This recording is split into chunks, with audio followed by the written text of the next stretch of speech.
Hello and welcome to the Essentially Explained podcast. I think that went rather well, actually. Uh, Yeah, it did. well, it's not really a New Year's special. I think we're sort of returning to sort of usual, more economic space conundrums today. Um, as usual, I am joined by Mr. Marks. Dan, how are you doing? Mm, great. Great. Thank you for that fantastic one-word answer. But yes, today we're Okay. going to be talking about, well, it's more of a general discussion really about policy. I guess we can start. We'll talk about fiscal policy because I think we've Oh touched yeah. on monetary policy in another video, and I sort of wanted to talk a bit about fiscal because, well, I guess the sort of thing we're trying to look at here is what in a post-Brexit, no, not post-Brexit, post-COVID world, what policies would we introduce if we were essentially running the country? Also, just while you say Brexit, can I just say, Yeah. people who voted for Brexit in the southeast who are now complaining they can't export their goods over to Europe. Sorry, go Well, I was about to say, well, we don't have any viewers anyway, so it's not like any of the pro-Brexit people would be turning off at this point. But on. yeah, they didn't really think that through. That's for sure. Anyway, so I think today we'll start with something quite interesting for me. I'm not sure if it's interesting for you, Dan. I know you're into social reforms and all that, but I was thinking of like starting maybe with education and like potential education reforms. Mm. So I guess my first question to you is, do you have any ideas? A very open-ended question. Do you have what in about educational reforms in general? Well, Anything? Yeah, anything that comes to your mind. Yeah. I think that secondary schools and universities should have Golden Fridays. Yes, this is this is an excellent idea. I would vote for that in the And House of who doesn't Commons. want them back? They were the best, to be Happy fair. life. I mean, I think it would be a very good policy. It would, from a sensible standpoint, it would do a lot for mental well-being. Having those Friday afternoons off. Uh, you You know, really tried to analyze that properly. I'll give you for effort. No, seriously. Well, the main problems with the British education system, if we can discuss this from a British perspective, because of course we are very well, we're not European anymore, are we? We don't like Europe anymore. Remember, we're separate now. So I guess we have to be very not British. racist, but British, yes, which you know can mean other things. But I guess one of the main problems is the big gap, I guess, in performance across the country. If you look at northern, well, mostly northern areas, they tend to fall behind in terms of GCSE and A level performance compared to schools mostly in the south or wealthier areas. That's one problem. So maybe the first reform needs to look at trying to narrow the gap, if you like, between the north-south divide in educational standards. Yeah, I think. Well, I've literally been doing a project on the north-south divide. So it is a Stole your point, there, didn't sorry. I stole your point there, didn't I? No, actually, no. I was kind of hoping you were going to say that because it Well, is. No, it you is a got very it. good point. Yeah, it is a good point because I mean, how do you go about reducing the sort of gap? I mean, it's very difficult. I mean, Requires people for a start would be a good one. yeah, but yeah, I think the main thing is often in the news about how schools in deprived areas perform worse than those in more affluent areas. So, I mean, I think the education system as a whole is underfunded. But you would have to find ways of reallocating resources from other government departments. Um, Just print money. just print money. Economics 101 with Dan, just print money. Yes, that'll yeah, I'm sure that wouldn't cause any problems at all. For those that But don't Don't get that. Basically, printing more money is not the solution in any, well, I was about to say any circumstances, but in most Don't circumstances, stop, mine. yeah. Don't ruin it for the business studies students that actually think that. All right. Oh, yeah, you're right. You're right. Sorry. I mean, no, just carry on. Can't take too much information in one video. Just carry on. We've already blown their heads up with that information. No, yeah, I mean, you could make an argument for, rewriting the whole curriculum, because there's obviously arguments about perhaps the curriculum as a whole not being particularly effective. You look at youth unemployment not only in the north but also in southern areas, and you need to, I think perhaps schools and the curriculum should better prepare. I know this is sort of more straying into social reform than economic reform, but Most social reform is economic reform. yeah, they're sort of interlinked, I guess. But yeah, I think you'd have to look at the curriculum and sort of do it more of teaching employable skills, essentially, not just a set curriculum. Yeah. People often complain about certain You have to subjects. fill out job applications, how to actually go to places and ask for work, and on the job skills where it's not going to matter whether you can recall the events of 1066. What's going to matter is that you can meet deadlines and fulfill, a certain amount of pressure. This is the first thing I learned when I got my first job a couple of years ago, and it's about making sure that you can actually meet deadlines, get on with people, and interact with people from the public and deal with conflict situations, which school doesn't really prepare you for right now, does it really? No, not at all, really. I mean, it teaches you to pass an exam, not to pass at life. Really, to do well at life, it doesn't teach you the necessary skills. I think if you move well, I think you have to have some sort of exams. You need some sort of standards from which to measure students, because then how can you make cross country references and comparisons?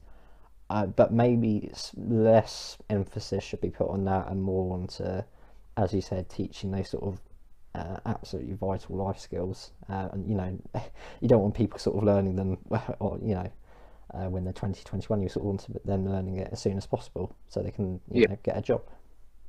Yeah. Yeah, unfortunately, I think sometimes I think some kids need is just not a reality check, but just a life check. I've learned more about the world in the last 3 months I've been at university than I probably did at the whole 7 years I was at school for, secondary school, that is. To be honest with you, to prepare for adulthood, because we are first years, so we are literally just preparing ourselves for. We've literally just been thrown into everyday life in a very, very strange world, and I have to say I've learned more than I would have done at school, and that's what I think they're missing, is about exposure to them sort of situations which are not prepared for. Comes to some people naturally, and others, of course. Yeah. I mean, I'd agree with that. I've definitely learnt a lot more whilst I've been at uni than I was at school. Yeah, and of course, these employable skills are what employable is the key there, I guess. Employers demand, because I think they've always said that. Well, I read a report the other day in the World Economic Tables, World Economic League tables. They publish a league table for economics every year of economic performance. I think the UK was ranked 5th or 6th from my recall, if I recall. We used to be 4th about 10 years ago, and they highlighted one of the big things that the UK had done was improve competitiveness, and also education. The graduates were some of the most employable in the world, but when it came to actual real world performance, so things like real world application skills, they were least employable amongst most G7, G8 nations, so other big European and mostly Western competitors and major economies in the world. And I think that's possibly the thing missing here. Yeah, I think the UK does, to give it credit, a good job of producing highly educated Very highly young people. Yeah, some of our graduates in the world, international and of course domestic. But yeah, they're just lacking the, I guess, well, let's say common sense, but I guess the life skills really to be able to fully utilise that knowledge they've ascertained. Yeah, and of course this has links to economic policy, because I know we're talking very specific things here, and you may be pulling your hair out slightly listening to this, because this might sound completely different to the economics you've learned. But this is something that we have to take into account when we're making actual real life policy. You know, when you learn in the classroom that it's very simple, that you can just make education reforms. You know, for example, making people stay in for longer, study more qualifications, and that increases your shifts your PPF or your PPSC outwards, that increases employability in your labour skill, and that fuels economic growth. But unfortunately, when you're actually trying to make that happen, it's not as simple as that, is it really? And you have to take into account individual differences between cultures and different types of people and regions when you're actually making policy, because unfortunately it isn't as simple as a one fits all policy, really, is it? No, no, not at all. Like, every person is different. I mean, that's the difficult thing about policies. You're never going to be able to please everyone. You No, know, it's about prospect never goes far enough. yeah, you know, it's about essentially making the least amount of people unhappy once you implement it, or try to implement it.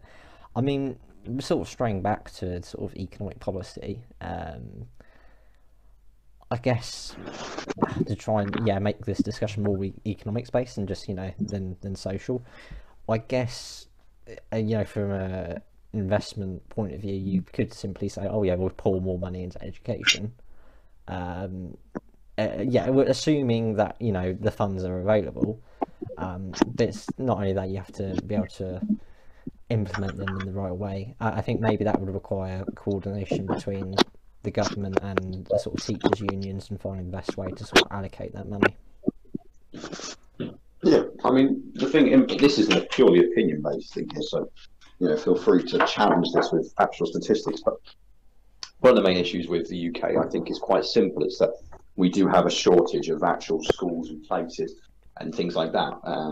So some of the things that we can do are really quite simple. Is we can, for example, increase the number of teachers we have, increase how skilled they are by making them study further, for example. But I don't think it's the quality of teaching that's the problem. I think access to education in the UK is actually pretty good when you compare to some countries that are doing better than us in some performance tables. Most universities these days will have grants and things for poorer students to make sure they can get through university, and there's no financial implications. And schools often are reasonably well funded, perhaps not as much as they should be, but reasonably well funded in aims and grants and helping kids with disabilities or from disadvantaged backgrounds to try and make up that gap. So I think the issue is perhaps more complex once you start to get away from just a simple building more schools notion. Yeah, of course. I think just building more schools is not the solution. It's the same sort of thing with maybe the NHS building more hospitals would be useful. Although that is a very simple one. If we do move on to healthcare in this video, that's the first thing that we need to do. Yeah, I mean, to be honest, my personal opinion is, I think the NHS is, I'm talking about post-COVID, obviously. I think in reality it's slightly underfunded, but heavily mismanaged, is my viewpoint. It's not just the funding issue. I think, is there a lack of funding in some areas? Yes. I think mental health is severely underfunded. Yeah. However, I think you could easily find millions and millions of pounds if you basically restructured the NHS, which, I know in the short run costs a lot of money, and a lot of, it's basically a pain for the government to do. But in the long run, could be saving them, that vital money they can invest in other areas, whether that be straight back into healthcare or into education to build those new schools and what have you. Yeah, I mean, the NHS. I guess we want to actually sort of discuss some of the implications. I mean, we're not discussing necessary complete solutions here, because we're not graduates working on conditions and things with loads of data and making calls, but we're just discussing the general implications and things to consider. And maybe this is useful for down questions. But if we move on to healthcare, as you said, the important issue is that if we simply just don't have enough hospitals, and in particular enough doctors and nurses, the hospitals is one issue. We do need more of them, but it's also employing overseas as well. And unfortunately, Brexit, and I'm going to go back to this, doesn't make it easy now, especially considering they have made certain loopholes so that it's easier for people overseas coming to get visas for particularly frontline healthcare roles. But we don't make it very easy for people to get onto the ladder for actual professional consultancy or psychological training. You know, for example, doctorate courses, PhD courses, which you need to become a professional psychologist, a clinical one, are extremely competitive. They're a very, very limited place, and PhDs are expensive, and you need one to be a practicing psychologist. So, you know, something like that, increasing the funding for them sort of places is one key area, getting more doctors. But yeah, as you say, a lot of money can be made through just restructuring. And the NHS is a very, very old institution. If you look at percentage of GDP spent on health expenditure across Europe, we're actually quite high up there with like countries like Germany and France.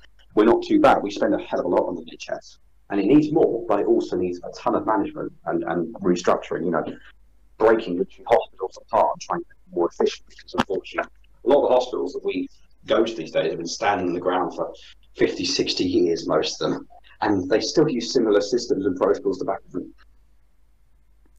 Yeah, I mean, actually, that's an interesting point you brought up about sort of a way of encouraging more people to sort of go into this field. Like, again, I guess it's a segue back to education, but you know, if you found a way to encourage more young people, because I don't think, although it's a very highly respected profession, I don't think it's a profession that's as encouraged as maybe it used to be. Sort of being a medical professional, and maybe if there was more emphasis put on it in the curriculum, then you might see more domestic supply of doctors, and then maybe that would partly solve the problem of having to sort of source them from abroad. Yeah, I mean, I'm going to make a slightly controversial point here. It isn't the sort of point I normally make, and I'm not necessarily advocating. It's something worth considering that makes some sense. You could argue that actually the NHS needs more privatisation in certain areas, because the problem, and this is a very economic fact, if you hear me out here, the NHS in England and Britain is a monopoly, is what it's known as. It has a complete monopoly over the supply and the supply of labour. For example, like I said about PhD graduates, to get on courses, things like psychology and consultancy roles, the only way to get funding very often, unless you're very wealthy, is through the NHS funding. Pretty much anyone who wants to be a clinical psychologist needs to go through the NHS to get the funding. And some areas of the NHS actually perhaps would be more efficient, perhaps partly privatised. I mean, look at dentistry, for example. Okay, yes, dentistry can be very expensive these days, but it's much more efficient. You can't lie. I think dentists are much more efficient than hospitals, surgeries being partly private. Some forms like mixed system where, you know, private practices can take on NHS funded patients isn't such a bad idea. I mean, for example, during COVID, my mum had to have an operation. She was actually outsourced to a private hospital, even though she's an NHS patient, and it worked very well. They were in and out within a day. You know, it's something to consider. The NHS still needs to be a public institution wholeheartedly, but there are some efficiency gains in outsourcing some things to private institutions. It's just making sure that the quality of care doesn't fall, and neither does the expense. Yeah, I think the biggest thing would be the expense, because as you said, dentistry can be very expensive, talking from experience. But it's needed, I think. Yeah, I mean, I guess, yeah, the potential gains you can get elsewhere would be pretty significant. You know, I don't know the figures behind how much, you know, certain activities, let's say dentistry cost, but I'd imagine you'd be saving enough of a chunk of money to be able to refurbish and refit a lot of hospitals, maybe get the necessary equipment, maybe have a new and have a new I don't know, scheme to encourage the recruitment of new doctors. And I mean, again, it's something the government would consider, because, well, I doubt it would be something that would go through Parliament, privatising more of the NHS. I would not say more of it, but extra bits maybe. Possibly. Extra where? It's a controversial idea, I admit. It's nothing I favour. I of course believe in the right of universal healthcare for all. But the thing is that privatising the NHS doesn't have to mean selling bits off to private companies. The fact is, we still get, when we go to private hospitals and private dentistries and stuff, we still get the NHS care. It's still paid for mostly by the NHS, and that's still something that should happen. Absolutely no way should any form of healthcare be forced to a private system like America, where you have to get insurance and pay for. Absolutely not. That's completely out of the question. But having one central state body for healthcare, which is heavily overrun, mismanaged, and poorly financed, is inefficient. We all know this. It's basic common sense with anything. Yes. You don't have one water board, you don't have one power agency. We live in a competitive age, and unfortunately, the NHS has no competition. And this is partly why it is a very inefficient institution as it is. We love it, but it needs to be modernised. Yes, it needs to be modern, crisp, and sharp in order to function. Absolutely. Yes. I think. Well, we've done quite a comprehensive thing with education and NHS there. Well, not comprehensive, but I think we've done a pretty good job of covering those two. I think on the theme of, I think we'll sort of go more into welfare reforms, because I know they make you particularly happy. I think they're very interesting. Yes. Maybe we could have a look at the benefit scheme or something along those lines. Oh, yes. All those bell welfare reforms just starting me off now. Yeah.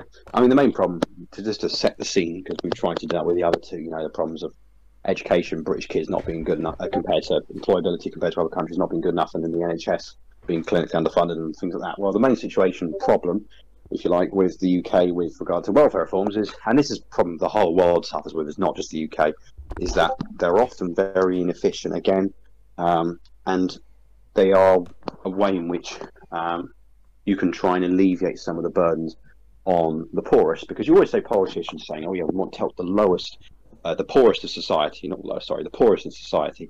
And they think the way by doing that is getting employability, but they often fail to consider that the poorest in society are mostly those who are on welfare benefits and the minimum wage. So actually improving their living standards isn't that difficult when you think about it. But the problem is you can't just spend hundreds of thousands of pounds on millions of pounds on welfare reforms, because obviously that disincentivizes people to work. If welfare benefits are very generous, then why the hell would some people want to go and work? There has to be an incentive there, but without screwing people's life chances over. Exactly. It's a balancing act really between making sure people have food on the table, but also being able to incentivize people to be able to work. I think. Yeah. I mean, to be fair, my knowledge of the system isn't fantastic. Obviously, you see these shows on the TV, which probably blow things out of proportion. I doubt a significant amount of people on benefits, buy a PlayStation and a new 50-inch TV or whatever. That's the minority. It's often very, very misleading, them programs, yes. It's a minority of people that screw the system. But yeah, I don't know, there was maybe some sort of scheme or, well, it's difficult really, because, especially when the UK was operating as Nauru, it's very difficult to get a job, because, you've basically got full employment. So the number of available jobs is not that high. Obviously you've still got some people that are unable to get a job. So maybe the government could, I don't know, because this would cost a lot of money, but maybe some sort of like short-term government contracts or something. I don't know. I'm just sort of spitballing here, but I guess that's okay. I'll catch you. One of the main big topics of economics these days is something called UBI, and I think we've touched on UBI in the past, universal basic income. This idea that everyone in society, anyone over the age of 18, will be guaranteed a minimum basic paycheck, say £1,000 a month, by the government, paid to them without any strings attached whatsoever. Right. That could be whether employed, not employed, whatever. Now, there are obviously problems with this.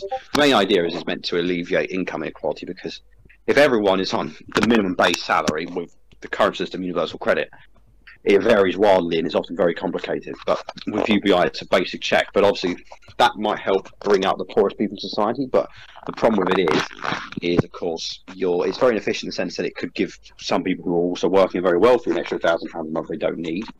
And it also takes away some of the needed individualism of our current welfare system for people who are on disability, who have disabilities, for example, and cannot work. I favour a very minimal standard of UBI. I don't have a precise figure, but something on the threshold of the poverty line, maybe, to keep them just at subsistence level, with an incentive to work. So maybe like an income working tax credit system to the one we have now for people on lower salaries to, for example, related to job performance or something that could increase their incentive to work, as well as special grants for education, and also, of course, the extra individualism, extra funding for people who aren't able to work. I think everyone in society should be guaranteed a minimum level of income. I agree. It's not a view that's popular everywhere. UBI is a very controversial topic. They just don't see the point of it. The idea is we pay into the government, not that it pays us, but we're living in an age where it, as Martin was saying, we are operating at our full employment near enough, before COVID anyway. It's not, the welfare system was originally actually designed, believe it or not, to get people into work, even though you may think it does the opposite, but it doesn't if it's, of course, cheap enough. But when you're at full employment, there isn't really much point in continuing with a system that incentivizes to work if there are no jobs available. There are going to be some people who you have to accept are going to be unemployed very long term for various reasons. People who are structurally unemployed, for example, and they need supporting. Yes, I mean, I think that is very, she made some very good points there. I didn't know about that actually. That I don't know when these social reforms were introduced, but I didn't know some of the background behind it and the sort of reasoning. I think, yeah, you made an excellent point about UBI is a difficult one because it's a one system fits all thing, which doesn't really work. Yeah, it needs adaptation. I think, yeah. Also, another point was that, I think giving, let's say, I don't know, a rich banker or a pop star an extra, grand or whatever, wouldn't exactly sit well because they don't need the money. No. So yeah, I think I agree with you. Having some sort of limited form of UBI, where if you earn over a certain threshold, I think you'd have to differentiate it though. So it wouldn't really be UBI because living costs in London, for example, are much higher than, say, Newcastle. So then you'd sort of have regionalised UBI, which isn't really UBI, it's some sort of new benefit system, and it gets complicated. And yeah, I mean, the thing is, they say that UBI is impossibly difficult to actually do, but I see examples of it, and this might not come immediately to you, but you'll see what I mean. With, for example, maintenance loans in the UK, they're already awarded on what's called a means-tested basis, what they say, which is basically what we're talking about here, allowing for differentiation between areas and circumstances. And they're saying with UBI this is impossible to measure, and that's why one of the systems could never work. But they do it with maintenance loans. They give people inside London a higher amount based on a basket of goods and measured average than people outside of London. Of course, that's a very simplistic approach to take, but when you think about it, maintenance loans are a form of UBI for students. We already have a form of UBI because we're guaranteed, it's a loan, admittedly, but it's a basic payment we receive from the government every so often to maintain living standards. It's already been done. And so if you adapt it slightly, I think it could work. So I don't agree with people who say that it's impossible to do because of practical reasons. Well, I don't know. I think we see instances where it's already done anyway. Yeah, well, that's a very good point about maintenance loans. It's something that didn't even flash across my mind. That's actually a really good thought. I think I'm just thinking if there's any flaw with that argument. I mean, I can't see anything on the surface. There will be. There will be if you spent. If I did some mental mind map on it and started just thinking of crazy ideas. I mean, but there are another. I guess one final challenge to the UBI is people say that it encourages laziness, because if people are guaranteed a minimum standard of income, and this is what we've already talked about a lot. If people are guaranteed a minimum standard of income, though they may think people who aren't particularly ambitious or are pretty happy with the level of income they receive might not have any motivation to earn more and get a job. Even if a job pays higher, they might still consider to live on a basic standard of living of UBI.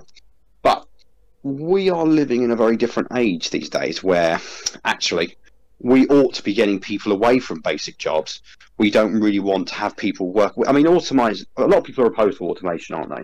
But I only see it really as a good thing because it removes the bottom of the food chain roles. Like, I'm sorry if I offend people who are working these roles, but people who work, for example, in basic assembly lines, or who work in very basic retail, not saying management positions or something like that, but basic shelf stacking or things like that. And okay, you might think, well, immediately UBI and automation, of course, the famous, well, not so famous, but the US former US presidential hopeful, I believe Andrew Chang or something like that. It might not be Andrew, I might have got that a bit wrong, but Mr. Chang, I'll call him, favoured UBI because of the way the economy is working. Automation has taken jobs from people who are on lower threshold, the employment ladder. But actually what it does is if it takes their jobs away and gives them a basic standard of living, it encourages them to invest in improving themselves so they can access higher level jobs.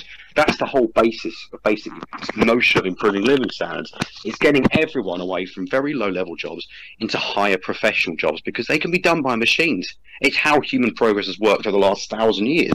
You had people working in fields 1,000 years ago picking it. Now we have a plough or a harvester, and subsequently then people now work in, I don't know, retail services or insurance or something like that. And it works going from there upwards as well. It's the only way we're going to do it. UBI encourages people to invest in education and improving themselves, getting onto higher paid jobs for everyone, which improves living standards. That's the basic standard. Yes, and I think the only thing I'd say to that is I think automation is inevitable. I think to slow it and slow its progress is a bad idea. You need to have to be able to progress as fast as possible. I think it all sources down to a sort of a good segue back to the original topic.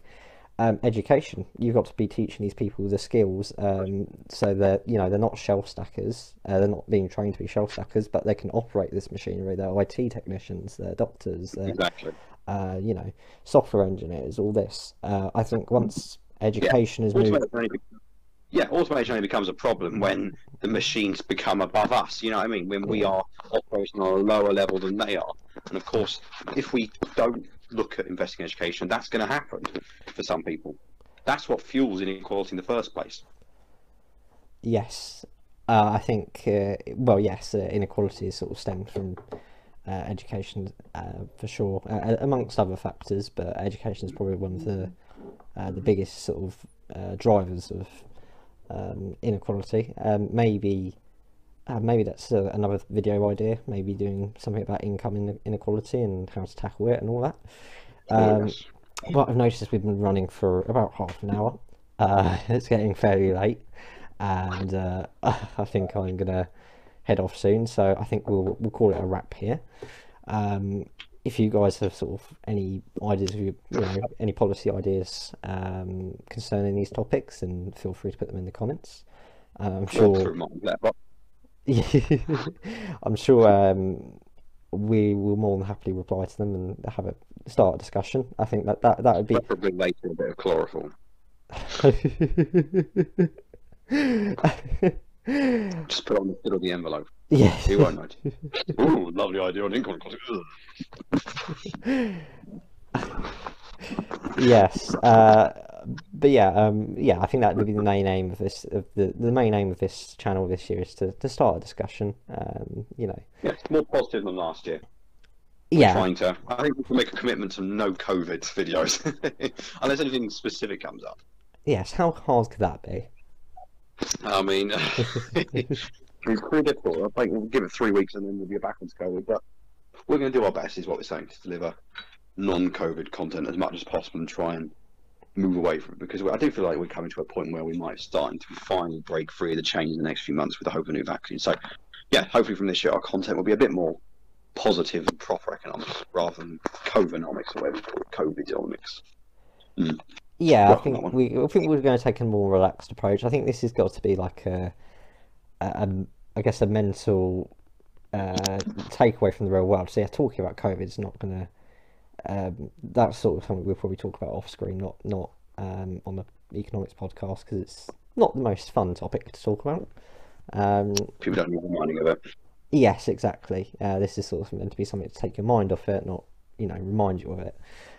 So we'll do our best to try and not do a COVID thing unless we have tier 5 or 6 or unless anything significant comes up, like for example a brand new tier or something that's literally brought everything to a halt again, or a new vaccine or something that's significant. or Boris is an alien, or Or Boris is an alien, or or that yeah, wouldn't really be news though. So well, exactly. No, or he's another species. I'm not surprised. and Maybe the lizard oh, lizards. Wouldn't that be Mark Zuckerberg? I would have thought. or the Queen. Or the Queen. It's just the return of the what was it? 2013. You had the Illuminati. You have the whole Illuminati thing again. Oh God. Yeah, God, that's a throwback, isn't it? Anyway, before we start going down the nostalgia avenue, I think we'll call it a day here. Thank you if you have got to the end of the video. Thank you very much for watching. If you have enjoyed it, or if you've managed to make it to the end of it, you clearly found us somewhat interesting. So leave a like, subscribe, and as always, take care, and we'll see you on the next video. See ya.